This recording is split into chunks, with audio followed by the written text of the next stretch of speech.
होता है। पूरी विंटर्स में यहाँ पे ठंड नहीं लगेगी क्योंकि कोई वेंटिलेशन ही नहीं है, तो बड़ा कोजी सा रूम है।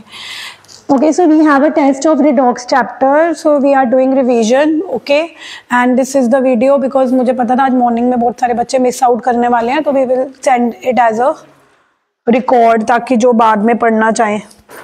तो रिडॉक्स मैंने आपको बताया था कि रिडॉक्स का मतलब होता है जिसमें रिडक्शन और ऑक्सीडेशन दोनों। थोड़ी सी इंट्रोडक्शन कर लेते हैं। रिडॉक्स रिएक्शंस क्या होती हैं? In which reduction and oxidation takes place simultaneously.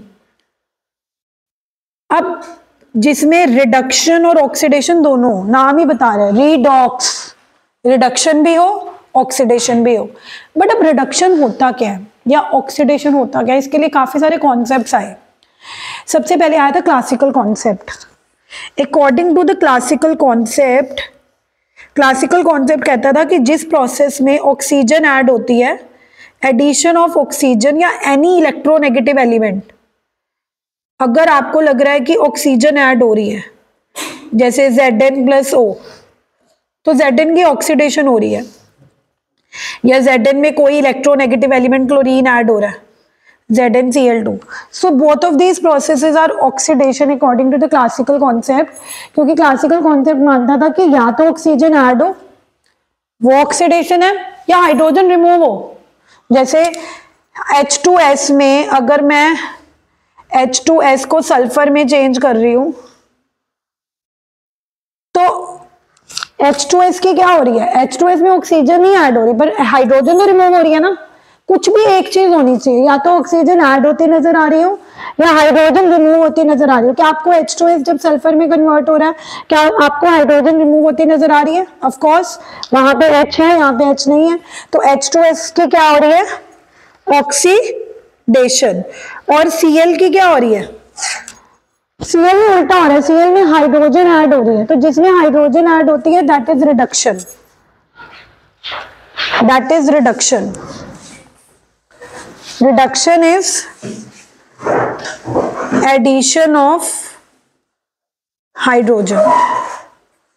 तो क्लासिकल कॉन्सेप्ट ये मानता था कि अगर ऑक्सीजन ऐड होगी तो वो ऑक्सीडेशन है, हाइड्रोजन ऐड होगी तो वो रिडक्शन है। ठीक है, तो अगर आपको कोई भी ऐसी रिएक्शन दे दी जाए और अगर आपको पता लगाना हो कि किसकी ऑक्सीडेशन हो रही है किसकी रिडक्शन हो रही है, तो आपको ये डेफिनेशंस आपके माइंड में रखनी पड़ेंगी। अगर आप खुद ही कंफ्यूज हो, because I have seen so many times students getting confuse, addition of hydrogen, no that is not oxidation, no addition of removal of oxygen, मतलब वो इतना कंफ्यूज हो जाते हैं।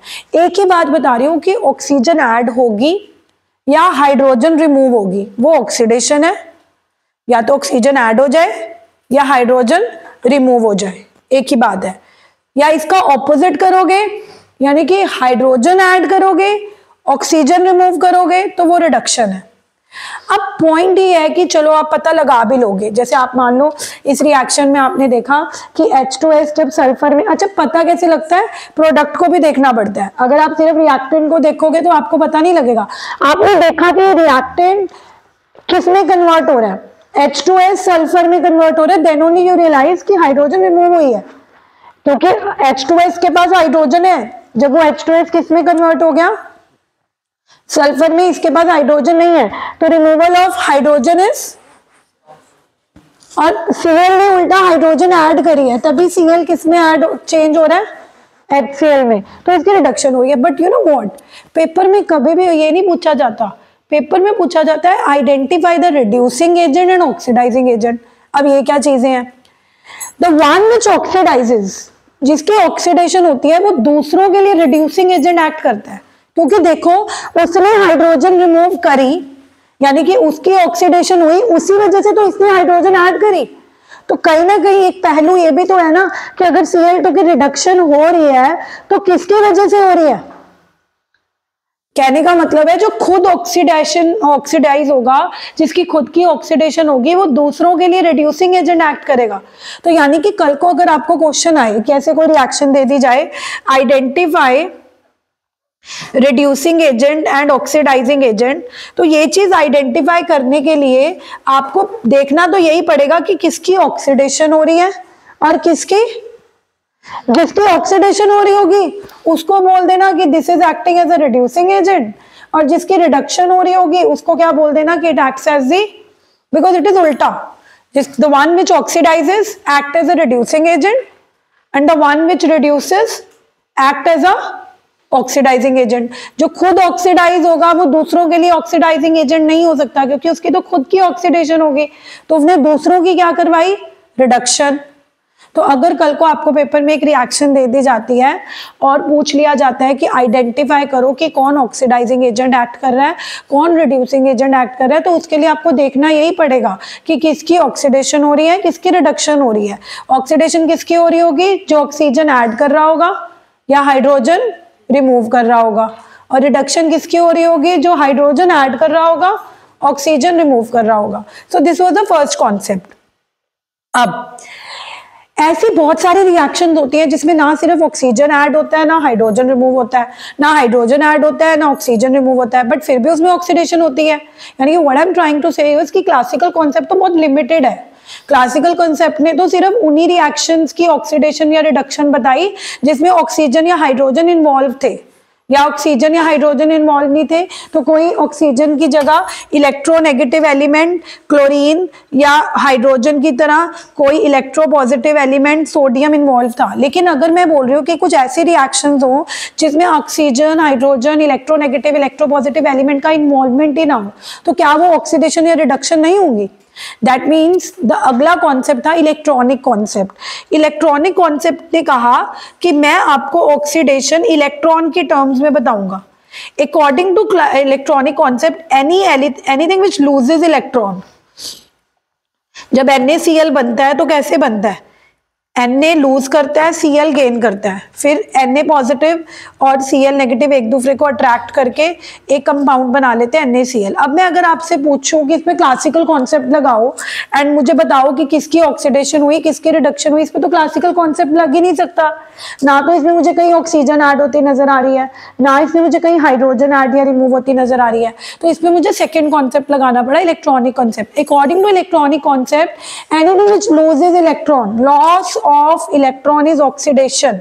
लियो इज अ सन साइन, जहां से आप ये याद रख सकते हो कि लॉस ऑफ इलेक्ट्रॉन क्या था, लियो इज कि अगर कोई लूज करेगा तो उसकी ऑक्सीडेशन होगी, और अगर कोई गेन करेगा, Germany is gain of electron or reduction. यहां से ये आपके कोड वर्ड्स हो गए याद करने के लिए कि अगर कल को आप भूल जाओ कि लॉस ऑफ इलेक्ट्रॉन ऑक्सीडेशन होता था या गेन ऑफ इलेक्ट्रॉन होता था, तो लियो से आपको याद आ जाएगा, लियो सेज कि loss of electron is always oxidation. तो over here sodium is losing electron, तो Na की ऑक्सीडेशन हो रही है, Na की क्या हो रही है, बट ये एक्ट क्या करेगा, यस अगर ये पता लग गया कि Na की ऑक्सीडेशन हो रही है तो Na एक्ट क्या करेगा, रिड्यूसिंग एजेंट। और Cl की खुद की क्या हो रही है, Cl गेन कर रहा है, गेन ऑफ इलेक्ट्रॉन इज, तो Cl की रिडक्शन हो रही है, बट ये एक्ट क्या करेगा, ऑक्सीडाइज नहीं। देखो जिसकी रिडक्शन होती है वो रिड्यूसिंग एजेंट नहीं एक्ट कर सकता, it has to act as reducing agent. अब ये जो पहला कॉन्सेप्ट आया है, जो दूसरा कॉन्सेप्ट आया फिर भी ट्रिकी है ना, कि अगर आपको नहीं पता लग रहा बाय चांस कि कौन सा स्पीशीज लूज कर रहा है, क्योंकि देखो इसमें तो बड़ा इजीली पता लग रहा है। कई बार आप ऐसी रिएक्शंस में आओगे जिसमें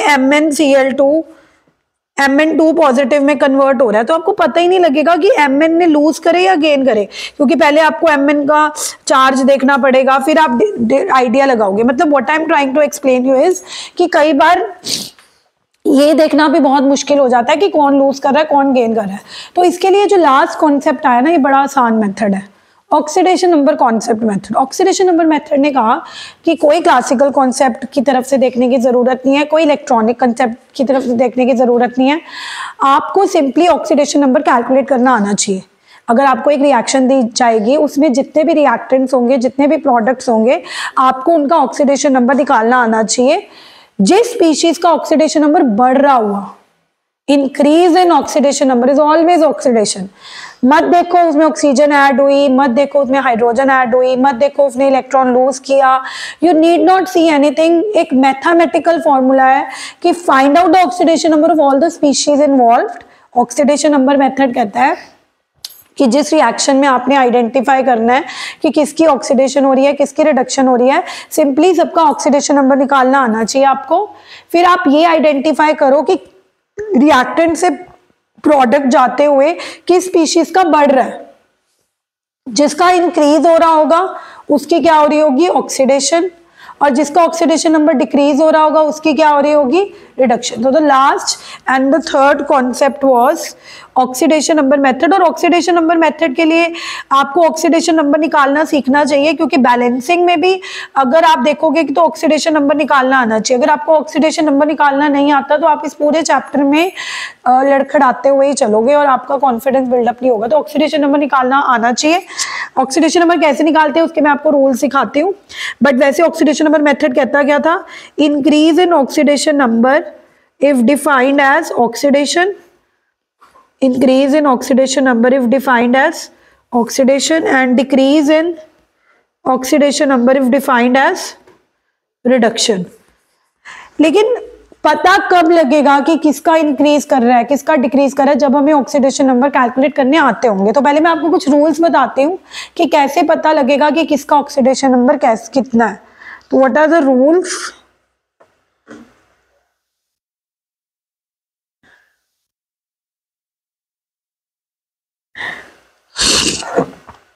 सो these are the rules. Rule number 1 कहता है कि अब आप जिस रिएक्शन में ऑक्सीडेशन नंबर निकालने की कोशिश कर रहे हो, अगर उस रिएक्शन में एलिमेंट्स हैं, एलिमेंट्स मतलब बॉन्डेड स्टेट में नहीं है, चाहे वो मॉलिक्यूलर फॉर्म में हो चाहे वो मोनोएटॉमिक फॉर्म में हो, तो उनका ऑक्सीडेशन नंबर बाय डिफॉल्ट 0 लेना। If any element is existing whether in the reactant side or in the product side, its oxidation number has to be taken as 0 always। ठीक है, चाहे वो मोनोएटॉमिक फॉर्म में एग्जिस्ट करता हो, चाहे वो ऑक्टाएटॉमिक फॉर्म में, ट्राइएटॉमिक, डाइएटॉमिक है, तो ये मॉलिक्यूल एलिमेंट ही, तो इसका 0 लेना है। और अगर कोई एलिमेंट आयनिक फॉर्म में एग्जिस्ट कर रहा है, जैसे अगर Fe है, Fe का 0 लेना है। बट अगर Fe खुद ही Fe2 पॉजिटिव की फॉर्म में एग्जिस्ट कर रहा है, तो फिर तो जो आपको दिख रहा है, जैसे Fe2 पॉजिटिव का चार्ज क्या दिख रहा है, +2, तो इसका ऑक्सीडेशन नंबर क्या ले लेना है, +2। अगर Fe3 पॉजिटिव की फॉर्म में एग्जिस्ट कर रहा है तो इसका ऑक्सीडेशन नंबर क्या ले लेना है, +3। अगर Tin4 पॉजिटिव की फॉर्म में एग्जिस्ट कर रहा है तो इसका ऑक्सीडेशन नंबर क्या ले लेना है, +4। सो रूल नंबर 2 कहता है कि अगर एलिमेंट खुद ही आयनिक फॉर्म में है तो आपको जो चार्ज दिख रहा है वही उसका ऑक्सीडेशन नंबर है। लेकिन अगर वो नॉर्मल एलिमेंट फॉर्म में है, Fe है, तो 0। बट अगर Fe खुद ही Fe2 पॉजिटिव के फॉर्म में है फिर तो आप +2 लोगे। अगर Fe3 पॉजिटिव की फॉर्म में है तो +3 लोगे, लाइकवाइज। उसके बाद हाइड्रोजन। हाइड्रोजन का यूजुअली हम +1 लेते हैं बिकॉज हाइड्रोजन इलेक्ट्रोपॉजिटिव होता है। लेकिन कहते हैं अगर हाइड्रोजन अल्कली मेटल्स के साथ जुड़ा हुआ है, ग्रुप 1 वाले एलिमेंट्स के साथ जुड़ा हुआ है, लाइक लिथियम, सोडियम, कैल्शियम, तो उनके सामने हाइड्रोजन का -1 हो जाएगा। वैसे hydrogen is electropositive but hydrogen is not as electropositive as alkali metals of group 1 और alkaline earth metal of group 2। तो only when hydrogen is attached with the metals तब हाइड्रोजन का ऑक्सीडेशन नंबर आपको क्या लेना है, -1। इन ऑल अदर केसेस आपको oxidation number hydrogen का कितना लेना होता है, +1। अब ये चीज तो आपको याद रखनी पड़ेगी ना, you have to be mindfully doing the things कि कब हाइड्रोजन का +1 लेना है, कब हाइड्रोजन का -1 लेना है। रूल 4 था ऑक्सीजन का यूजुअली -2 होता है बिकॉज ऑक्सीजन ऑक्साइड्स बनाता है। ऑक्साइड्स में ऑक्सीजन का -2 लेना होता है, but there are certain exceptions, जैसे हाइड्रोजन परऑक्साइड, आपने बहुत फेमस कंपाउंड सुना होगा। परऑक्साइड्स में जब ऑक्सीजन एग्जिस्ट करता है तो O2 के ऊपर -1 होता है, पूरे O2 के ऊपर आपने -1 लेना है बिकॉज परऑक्साइड इज 2 ऑक्सीजन, एक ऑक्सीजन का मतलब एक ऑक्सीजन का -1 नहीं है, पूरे O2 का -1 है। उसमें एक ही ऑक्सीजन का, नॉर्मल ऑक्सीजन का हम कितना लेते हैं ऑक्साइड्स में, -2। परऑक्साइड्स में पूरे O2 का कितना लेना होता है, -1, क्योंकि O peroxide is OO each having -1/2। ठीक है। और अगर ऑक्सीजन फ्लोरीन के साथ कंपाउंड बनाएगा तो fluorine is the most electronegative element of the whole periodic table, तो उसके सामने इसका पॉजिटिव हो जाएगा। तो otherwise oxygen has always a negative because oxygen is electronegative element, तो ऑक्सीजन का जनरली -2 ही होता है। बट हाँ एक्सेप्शन है कि अगर वो दुनिया के सबसे इलेक्ट्रोनेगेटिव एलिमेंट के साथ जुड़ा होगा तब तो उसका +2 हो जाएगा, पॉजिटिव हो जाएगा। रूल 5, जितने भी ग्रुप 1 के एलिमेंट्स होते हैं, alkali metals lithium, sodium, potassium, they have oxidation state of +1। Alkaline earth metals group 2 के कैल्शियम, मैग्नीशियम, सोडियम, रेडियम, इनका +2। जितने भी हैलोजेंस होते हैं 17th ग्रुप के, फ्लोरीन, क्लोरीन, ब्रोमीन, आयोडीन, -1, क्योंकि they need 1 electron to complete the octet, तो उस लॉजिक की वजह से इनका -1 लेना होता है। तो ये तो वो है जिनका फिक्स है, जिनका ऑक्सीडेशन नंबर चेंज नहीं हो सकता। तो ये रूल्स उन एलिमेंट्स के लिए हैं जिनका फिक्स है। तो जिनका फिक्स नहीं है, जैसे अब मान लो आपको FeCl3 में कोई Fe का पूछ लिया जाए, तो Fe तो +2 भी दिखाता है, +3 भी दिखाता है, तो ऐसे का हमें निकालना पड़ता है। रूल 6 कहता है कि अभी तक जितने भी आपको रूल्स पढ़ाए उसमें आपको बता दिया गया कि किसका क्या क्या लेना है ना। रूल 1 में बताया कि सारे एलिमेंट्स का 0 लेना है। रूल 2 में बताया कि अगर एलिमेंट आयनिक फॉर्म में है तो उसका वही चार्ज लेना है जो उसका इंडिकेट हो रहा है। रूल 3 में बताया कि अगर कोई एलिमेंट हाइड्रोजन अगर एल्कली मेटल्स के साथ जुड़ा हुआ है तो उसका -1 लेना है, अदरवाइज +1 लेना है ना। सो all these rules were fix. But अगर आपको जैसे कोई कंपाउंड आ जाए FeCl3, इसमें Fe का निकालना है, तो Fe का तो आप नहीं याद कर सकते ना, क्योंकि ऐसे एलिमेंट जिनका फिक्स ही नहीं है तो इनका X मानना है। अब Fe कितने Cl से जुड़ा हुआ है? Fe कितने Cl से जुड़ा हुआ है? 3। Cl का तो फिक्स है, Cl हेलोजन फैमिली का। अभी रूल 5 में मैंने बताया था कि हेलोजेंस का कितना लेना होता है, -1, इक्वल टू ओवरऑल चार्ज कितना लोगे। अब आप अगर देखो FeCl3 में आप Fe का ऑक्सीडेशन नंबर निकालने की कोशिश कर रहे हो, ओवरऑल तो कोई चार्ज नहीं है ना, तो ओवरऑल चार्जेस का आपने क्या ले लेना है? 0। तो यहां से आपके पास X की वैल्यू आ गई +3। यहां से आपके पास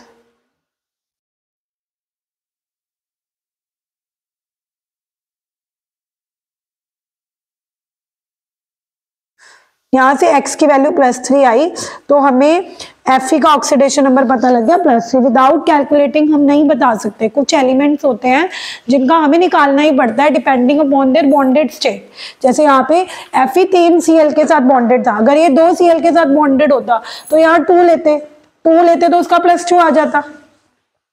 बट बिना निकाले हम नहीं बता सकते, क्योंकि कई एलिमेंट्स एक से ज्यादा ऑक्सीडेशन नंबर दिखाते हैं। Fe +2 भी दिखाता है, Fe +3 भी दिखाता है, तो उसका आपको कैलकुलेट करना पड़ेगा। नेक्स्ट कंपाउंड है जैसे CO3 2 negative.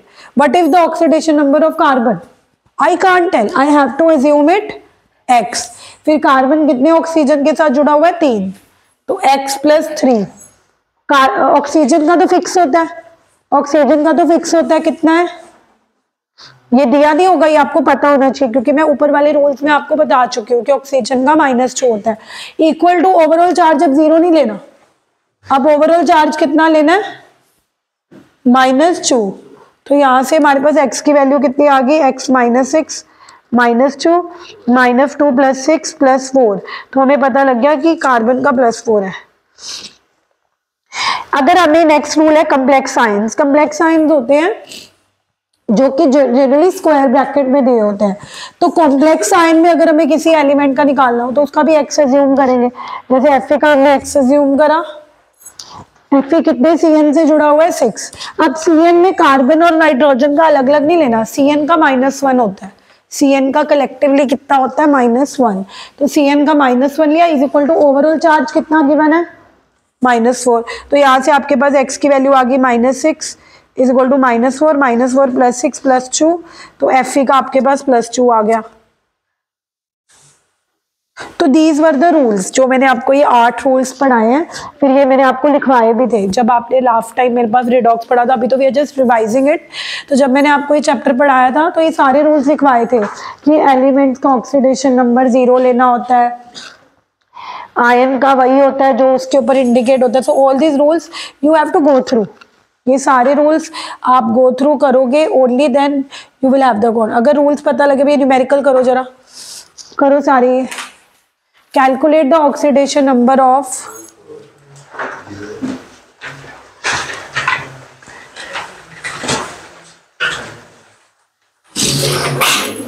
Do this numerical.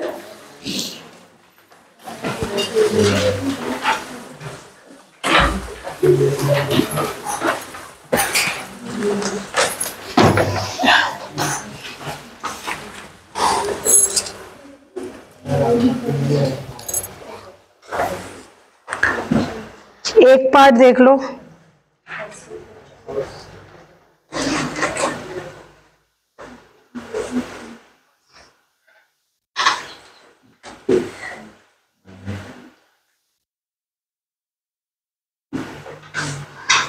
First part में आपको जिसका ऑक्सीडेशन नंबर निकालना है उसका एक्स अज्यूम करा। Let the oxidation number of sulphur be. H2S में H कितने हैं? H का +1 होता है तो X -2 आ गया। ऐसे आपने सारे पार्ट सॉल्व करने हैं। जिन्होंने कर रखे हैं they can just see, otherwise बाकी सारे करके देखो एक बार फटाफट। फर्स्ट पार्ट मैंने शो कर रखा है कैसे करना है। जिस एलिमेंट का आपको निकालना है उसका एक्स अज्यूम करो, बाकी प्लस करके equal to the overall charge which is of course 0 over here.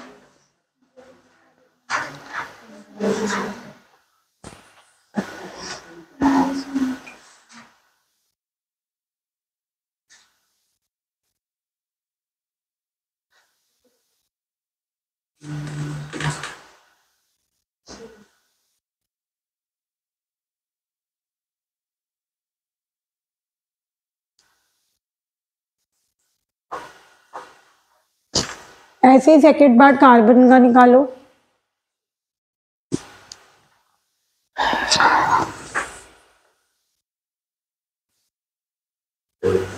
Second carbon का 4 आएगा।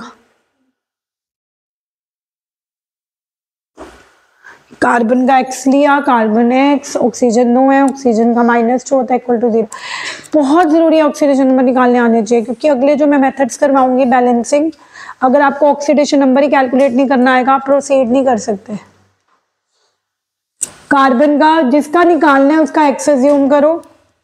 कार्बन डाइऑक्साइड में कार्बन का एक्स मान लिया, ऑक्सीजन का तो पता ही है -2 होता है, ऑक्सीजन 2 है इक्वल टू ओवरऑल चार्ज कुछ नहीं दिया तो 0 लेना है, तो x +4 आ गया। थर्ड पार्ट में कार्बन का निकालना है, तो कार्बन का x, H का +1, Cl का, तो ये कैंसिल हो गया तो कितना आ गया? तो yes the oxidation number can be 0 also. Don't think कि 0 आ रहा है तो गलत है। It can be 0, it can be positive, it can be negative, it can be anything, it can be fraction, it can be whatsoever.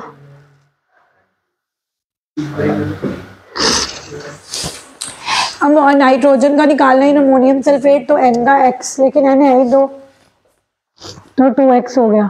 Plus hydrogen कितने हैं? 4 2 8, hydrogen का +1 plus SO4 का पूरा ओवरऑल ले लो। कुछ आयन्स होते हैं जिनका ओवरऑल लेना होता है, इसमें आप सल्फर और ऑक्सीजन का अलग अलग लेने लग गए तो हो गया। SO4 का कितना लेना है? Simply -2, because you know sulphate has a -2 charge, पूरा ओवरऑल। तो यहाँ से आपके पास सॉल्व करके x की वैल्यू आ गई -3। फिफ्थ पार्ट में फॉस्फोरस का निकालना है, फिर Na3PO4, Na का +1 होता है, Na3 है, फॉस्फोरस का x अज्यूम कर लिया, ऑक्सीजन 4 है, ऑक्सीजन का -2 सॉल्व करके आ गया। So this you should know how to calculate, because oxidation number calculate नहीं करना आता तो पूरे चैप्टर का बेस ही खत्म है। अभी मैं आपको 3 मार्क्स वाली बैलेंसिंग करवाऊंगी, उसका स्टेप 1 ही यही होगा, find the oxidation number of all the species involved. तो अगर आपको ऑक्सीडेशन नंबर ही नहीं कैलकुलेट करने आते तो आप आगे प्रोसीड नहीं कर पाओगे। Done these 5 parts.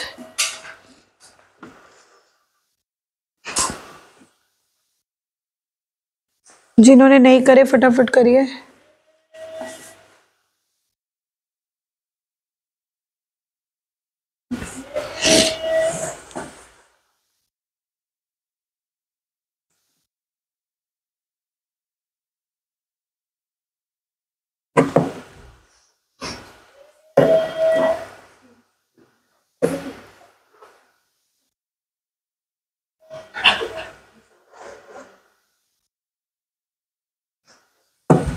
चलें आगे।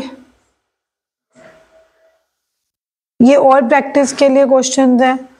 पहला है calculate the oxidation number of nitrogen, कर लोगे ये सारे? चलें फिर आगे, क्योंकि मेन टॉपिक्स रह जाएंगे फिर टेस्ट वाले। अब हम आते हैं बैलेंसिंग पे।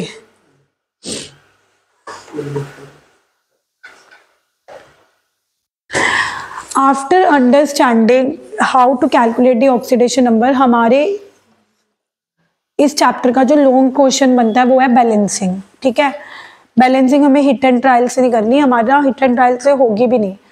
हमारे पास दो मेथड है बैलेंसिंग के। The first method is balancing by oxidation number method. दो मेथड्स हैं, balancing by oxidation number method and दूसरा है ion electron method which is also known as half equation method. जिनमें से आयन इलेक्ट्रॉन मेथड थोड़ा सा tough है, tricky है, बट ये सिंपल है।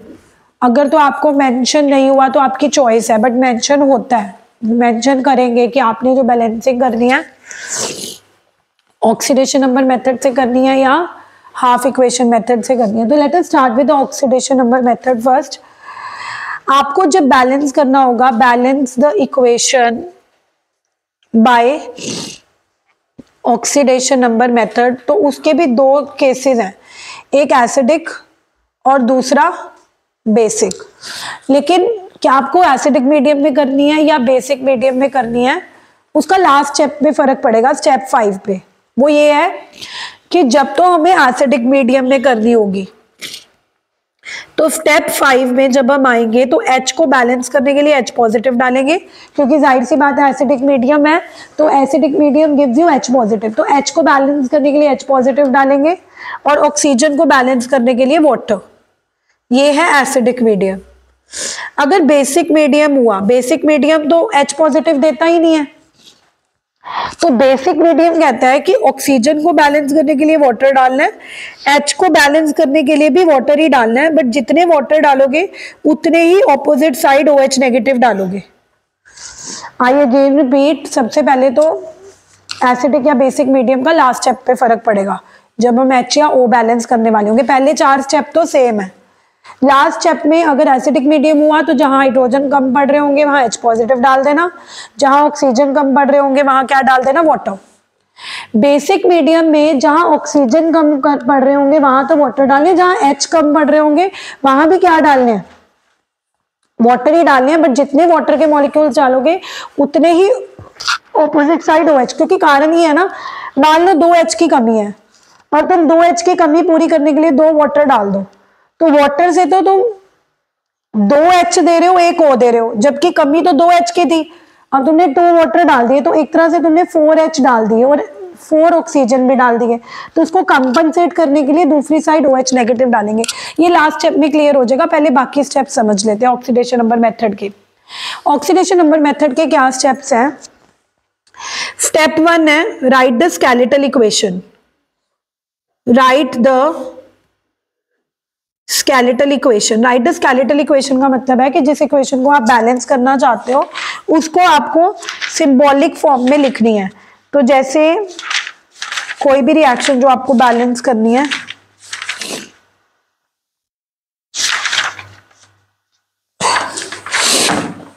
Cu plus NO3 negative, Cu plus NO3 negative gives Cu2 positive NO2। जैसे मान लो आपको इस इक्वेशन को बैलेंस करने के लिए आया है तो इस इक्वेशन को आपको ऐसे सिंबॉलिक फॉर्म में लिखनी है। When you write the equation in the symbolic form it is known as skeletal equation. अब स्टेप 2 में क्या करना है, हर एलिमेंट का ऑक्सीडेशन नंबर निकालना है। इसीलिए मैंने अभी आपको बताया था कि ऑक्सीडेशन नंबर निकालना बहुत जरूरी है, क्योंकि अगर आपको ऑक्सीडेशन नंबर ही कैलकुलेट करना नहीं आएगा तो आप बैलेंसिंग कर ही नहीं सकते, क्योंकि बैलेंसिंग का मेन स्टेप है step 2 to write the oxidation number on top of all the species involved।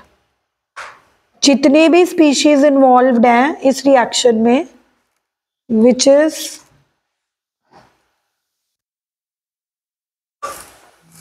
Cu plus NO3 negative gives, तो क्या ऑक्सीडेशन नंबर है बताओ जरा। पहले का तो 0, कॉपर एलिमेंट फॉर्म में है तो इसका 0, NO3 में भी N का नहीं पता, O का पता है, O का तो -2 होता है, ओवरऑल चार्ज माइनस गिवन है, वो थोड़ा साइड पे लिख दो। O का हमें पता है -2, तो N का हम निकाल सकते हैं, N का X, 3 ऑक्सीजन है, ऑक्सीजन का -2, overall charge -1, -1 + 6 it becomes plus का 5। Cu2 पॉजिटिव का +2 गिवन है, NO2 में O का -2, तो N का X मान के 2 - 2, ओवरऑल चार्ज 0, तो +4 आ गया। ठीक है, स्टेप 2 हो गया। अब स्टेप 3 है कि देखो किसका बढ़ रहा है किसका घट रहा है। Step 3 is to see the increase and decrease, और अगर आपको लग रहा है कि इंक्रीज 2 से हो रहा है, डिक्रीज 4 से हो रहा है, तो उन दोनों को इक्वल भी करो। अगर डिक्रीज 4 से हो रहा है तो इंक्रीज जो 2 से हो रहा है उसको 2 से मल्टीप्लाई कर लो, ताकि total increase should be equal to total decrease. ये मेन स्टेप है। स्टेप 3 है ऑक्सीडेशन नंबर मेथड, कहता है कि to identify increase and decrease and equate the two. अब पहले देखते हैं कि जो आपने रिएक्शन लिखी है इसमें किसका बढ़ रहा है।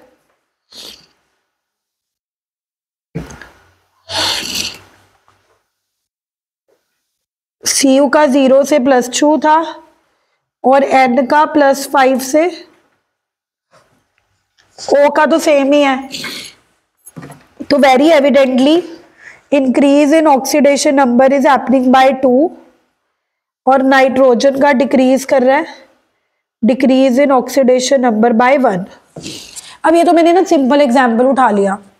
अगर मान लो यहाँ पे नाइट्रोजन का 5 है, यहाँ नाइट्रोजन का कितना है 4, तो कितना डिक्रीज हो रहा है 1। लेकिन यहाँ पे अगर फॉर्मूले में ही 2N होते, मान लो यहाँ पे 2N होते, तो ये वाला डिक्रीज कंसिडर नहीं होता, क्योंकि जो आप अभी ये डिक्रीज निकाल लो ये पर एटम है। अगर एक ही एटम है फिर तो हम कुछ कर ही नहीं सकते, जैसे इसमें इधर भी एक N है इधर भी एक ही N था तो 1 ही लेते।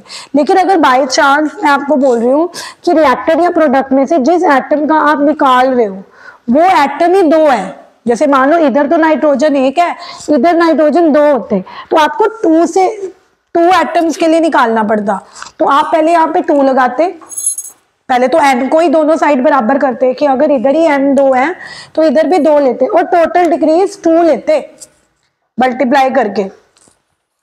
टोटल डिक्रीज का मतलब होता है कि आप जिस एटम का इंक्रीज या जिस एटम का डिक्रीज निकालो वो टोटल होना चाहिए। टोटल मतलब अगर तो वो है ही एक, लेफ्ट हैंड साइड भी एक ही है राइट हैंड साइड भी एक ही है, तो जो डिक्रीज आया वही टोटल डिक्रीज है।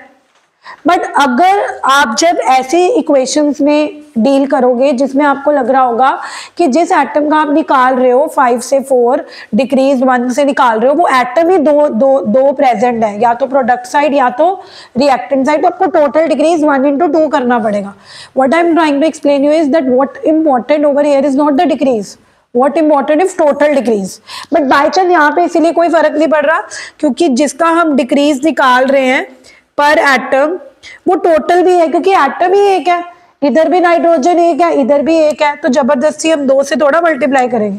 So if the atom involved is 1 only on the reactant side also and on the product side also, तो जो आप डिक्रीज निकाल रहे हो वही टोटल डिक्रीज है, बिकॉज आपने पर एटम निकाला है बट वो एटम ही एक है तो वही टोटल है।